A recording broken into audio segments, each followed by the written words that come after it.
done this. You've identified what our long-term vision is, you've identified the key leverage points, and now you want to come up with a bunch of ideas for how to unlock those leverage points.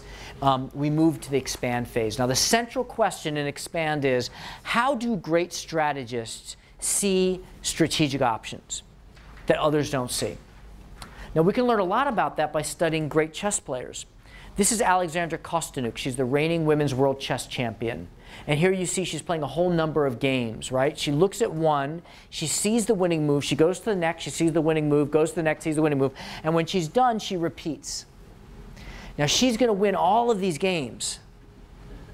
And this guy is going to be staring at his board for 20 minutes asking, what is Alexandra going to do? What's her move going to be? He's not going to see it. But like that, she's going to see it. How does she do that? Well, what's interesting, what she describes, and also what the research supports, is that it has very little to do with her innate intelligence or IQ. It's primarily that she overcomes a mathematical limitation by performing a mental trick. That mathematical limitation is that humans can only remember 7 plus or minus 2 things at once. Our short-term working memory capacity is 7 plus or minus 2. Yeah? So when we're solving simple problems for which there are only 7 plus or minus 2 options, we can think through those options. But most of the games we play, even simple decisions that we make throughout the day, we face many more possible options than 7. So what our brain does is stops showing us options. That's why we only see a few. She will look at a game and she will see hundreds of possible options. Let me illustrate how she does that. I'm going to introduce you to the Baddeley model of short-term working memory. This model says that there are 3 ways in which a human retains something in short-term working memory. To illustrate these 3, I'm going to ask you to remember the last 4 digits of my cell phone number. Okay? Don't write this number down, just remember this number. 3305. How many people remember that number? Okay. So what this model says is that half of us, in order to remember this, are using our phonetic loop, which is that we're repeating to ourselves 3305, 3305, 3305. How many people are doing that? Should be about half of us. Perfect, about half of us. And then about half of us are probably using our visuospatial sketchpad, which is that we are visualizing the number. How many people are you visualizing the number? Yeah, like the other half of us. Did anyone not raise your hand willing to share with us how you're remembering the number? Yes, how are you remembering the number? Well, I'm 32, so I remember that it was 1 plus what I am, and then there's 5 members of my family. I got it. So it's 1 plus my age is one thing, right? And 5 members. What's your name? Christy. So now you see Christy's cheating, right? Because she only has to remember 2 things, and I have to remember 4 things, right? That's very similar to what Alexandra does. She cheats. She cheats using a form of chunking, which you're using, but a sequential chunk. Let me illustrate this. I'm going to ask you to remember a different number. Don't write this number down. Right? Just remember it. Pay close attention. 2, 4, 6, 8. How many people remember this number? Okay. How many people have an idea of what the next number is? Right? It's probably going to be 10, right? I mean, I could, joke, say it could be 99, but it's probably going to be 10, right? It is a sequence that we've seen before. It's a narrative. It's a story. And when Alexandra's playing chess, she's telling herself stories. She looks at the game and she says, I recognize this game. This is the game that I call 2, 4, 6, 8, and the next move is 10. Then she goes to the next board, she says, I recognize this game. This is the 1, 3, 5, 7 game, the next move is 9. And the reason that she can see the winning move, where you and I can't, is that she recognizes more games. Master chess players recognize twice as many games as experts, and grandmasters recognize 10 times as many. Your ability to look at the problem and see the winning move is a function of the number and diversity of narratives that you bring to the game.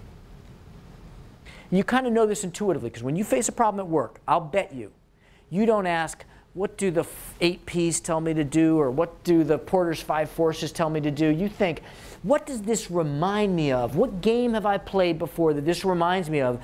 Oh, this reminds me of 3 years ago when we faced a similar situation and we did 1, 2, 3. Why don't I try that? That's how we solve problems. We learn these narratives from a very young age. They start getting programmed into us when we're 3 years old. And in different cultures, we are programmed with different sets of narratives. You know, we all know the story of the Trojan horse, for example, right? The narratives that I have been using for the last 15 years or so are from China. They're called the 36 stratagems. These 36 stratagems were all listed in your book. I think on page 17 they start. If you look down, is it page 17? Yeah. So on page 17, on the left-hand column, you have an original translation of the 36 stratagems. Nobody knows who wrote these 36 stratagems. They were written around 500 AD. They package 1,000 years of oral tradition. As you read them, you'll probably start giggling. You know, there's weird language in it, like deck the dead tree with bogus blossoms and lure the tiger down from the mountain, right? We almost want to laugh at them.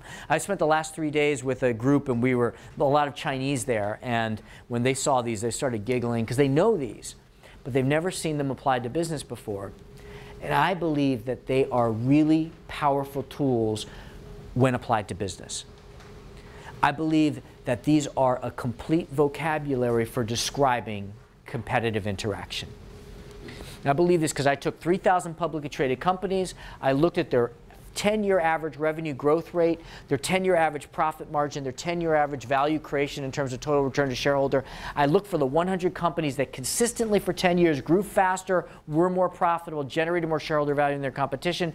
And at least for that decade, I looked at those 100, and I classified how they described their strategy using a technique called narrative analysis to the 36 stratagems. So what we have is 100 companies and 36 potential strategic narratives, and their descriptions of their strategy classified according to those narratives.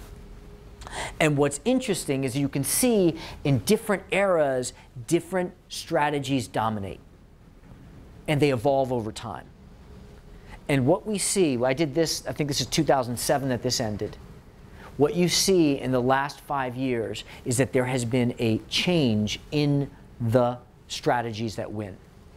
The competitors who are winning today are playing with a different set of strategies, a different playbook. And these are the 5 strategies that winners today cite more often than their losing peers. Number 22, number 34, number 7, number 33, and number 32. So what I believe, what my research supports, is that if you want to compete in the new domain, the new form of competition, the new paradigm, you need to know these 5, and you need to be thinking about winning using these 5 plays.